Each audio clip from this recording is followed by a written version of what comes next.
Good. Alan, obviously there is one concern about Shakib's bowling. What can you tell us about that? And also, if he's not bowling, then what sort of a balance are you looking for? Is it a four-bowler attack or is it five? Well, first of all, good morning, lady and gentlemen. Nice to see you all again. Shakib's okay. He'll bowl. He was a little bit bruised and battered, obviously with a one-day game here. But he's gone through that, and first of all, he's available for selection, and he's available to bowl. So he's good to go. In that case, obviously, the question then, with him bowling, there's unlikely to be any changes. Any selectors here?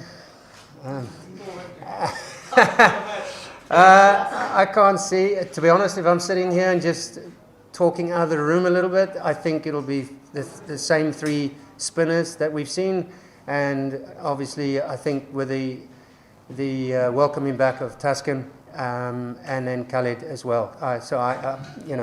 Talking out the room. Sorry to the selectors, but that's probably what I can see happening. But the good news is that Shakib is good to go, and I think looking at the pitch out there, I think he'll very much come into play. You just said over the weekend. The weekend is going to be difficult for the Pacers. So what will be your instructions today?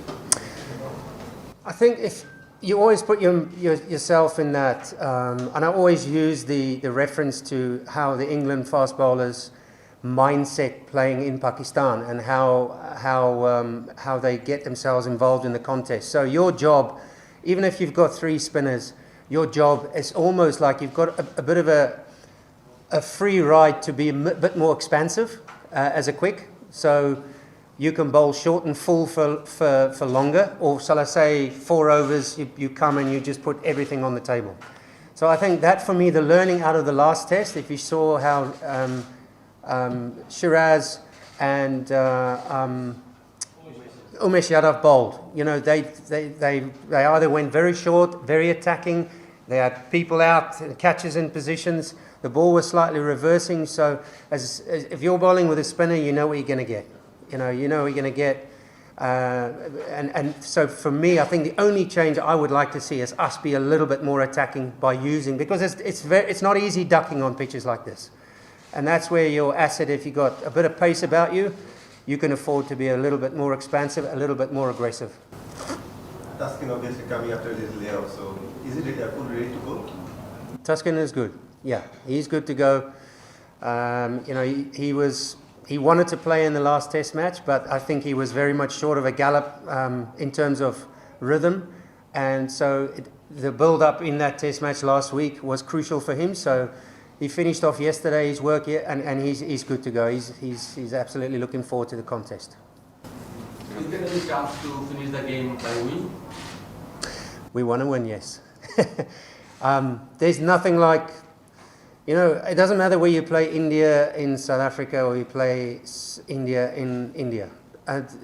You put that in your highest order of achievements, where you want to beat a team like that home or away, because of what they bring, the quality that they bring. And I think that we know that 150 in the last test match didn't cut it for us. And you're not going to win many test matches getting 150 in your first innings. So I think we've spoken long and hard about the values of our partnerships.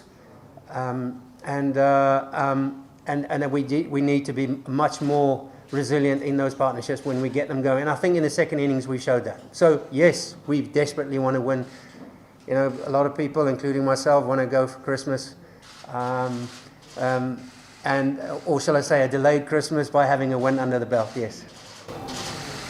Alan, spoke about batting. I mean, what can they do, or how do you think the second innings is a good place to start for them to? That's a great blueprint for us, and I think the young man, he's surprised. It's the first time I've seen Zakir.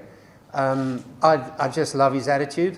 I love his boldness and his attacking mindset. He's come to play, and he showed that he can take on the very best bowlers that they've got. And he's been a terrific shall I say, breath of fresh air. He's coming. He backs himself.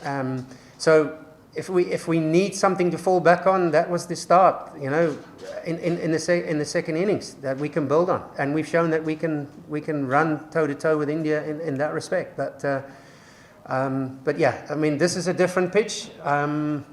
We'll see what it gives us. How important it would be if you post a sizable total in the first innings, since we have seen that Bangladesh finished with a batting debacle in Chittagong in the first innings. So what are you going to see? You got one chance to cash in, and you win the toss. Hopefully, bat first, get out there and make 350 or 380. I'm just sort of guessing off the cuff of what that value of that first inning score might be. But is it going to turn? It looks fairly dry, but you've got to cash in first innings. That's your only chance to set the test match up in the first innings. And if we bowl, if we happen to be in the field, you know, we've also shown in the first innings we had India 40 odd for 3, and we dropped a couple of tough chances that we cannot drop at this level. You know, we can't make mistakes like that. So, and then you get put to the sword. So. But yeah, look, it's massive. You get one chance to set it up, and hopefully this test match we can put that right. Yeah, Alan, obviously both sides, India and Bangladesh, the contrasting difference was Bangladesh couldn't cash in after having India under the mat, because the last lower order, they put up a considerable partnership compared to Bangladesh. So what is the planning behind for us to, when we make the inroads, cash in? With the ball? Yeah, with the ball. Yeah. I think from a seamers point of view, I'm just taking seamers. Let me start again. From a complete bowling lineup, I think we've created chances. We've kept the run rate just under 3 or just above 3. You know that you're going to play in Chittagong. The test match is going to go long periods without much happening. And then when those chances come, you've got to take them. And, you know, the drop catch late in the day, you know, by, I can't remember who dropped it now. Eberdot. Sorry, Eberdot. You know, those kind of mistakes we just can't make.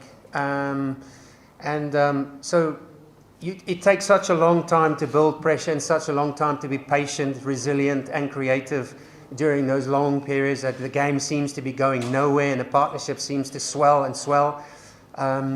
We've got to, you know, and I've been through it before, you just got to stick at it. But when that half chance comes, we've just got to take it. And that unfortunately is the brutality of Test cricket. So we've got to be much more clinical in that area. Yeah.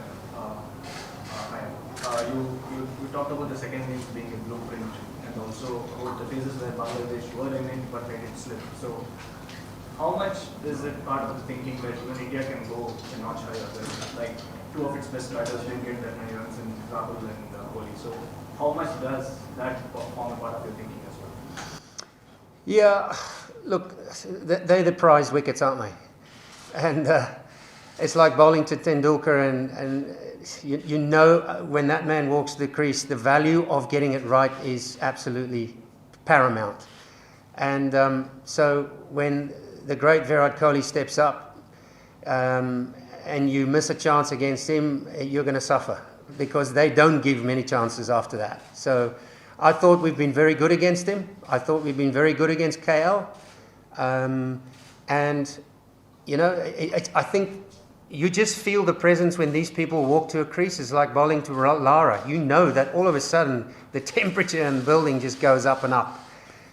So for me, nothing changes tomorrow. I know that Virat's hungry. He's hungry, and he wants to prove that he wants to leave this Test series with 100 entry spells. So I thought we've done very well against them so far, and hopefully that will continue from tomorrow onwards.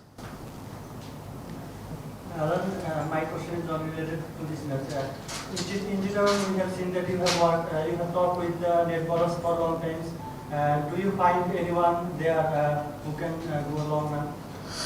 Well, we have the high performance group in Chittagong. I specifically asked for them because I wanted to see what youngsters Bangladesh have got.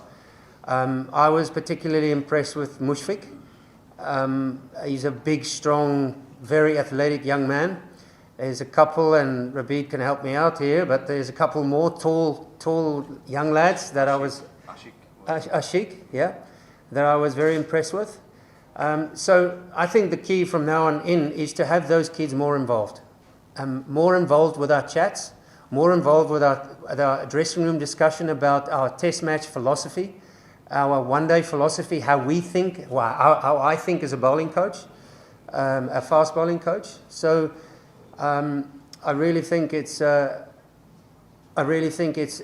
was cool to have them around, and especially the spinners as well.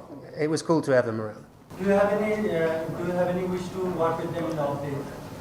Yeah, like I said, they were going to be here with us today and yesterday, but they're also playing. So we didn't want to take them out of their playing environment.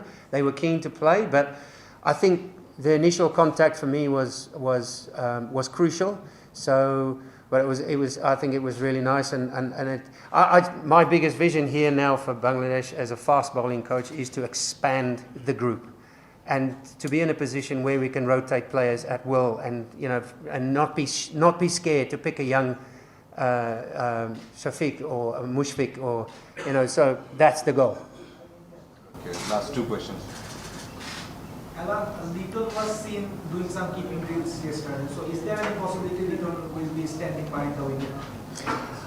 I think I'm not sure. I must admit. I think that he is also. Everyone wants to keep sharp. Everyone wants to stay with it in case he has to keep. I saw him. I was right behind him yesterday with the gloves. So I think it's just the professional that he is. He's just getting ready if something does happen, and so does Mushi. So the answer to that, no, I don't know if he's going to keep, but you'll see tomorrow morning. Last question. Khalid obviously played a few test matches now, but he's something. It looks like he remains a bit on and off. Sometimes he's a bit fiery and spot on. Sometimes he's a bit wayward. He always goes the first ball down the leg side. So what's your observation actually? What is he lacking and what do you expect from him? How many tests has he played? 5, 6, 7. So he's still learning. He's going to make mistakes, and I like people making mistakes.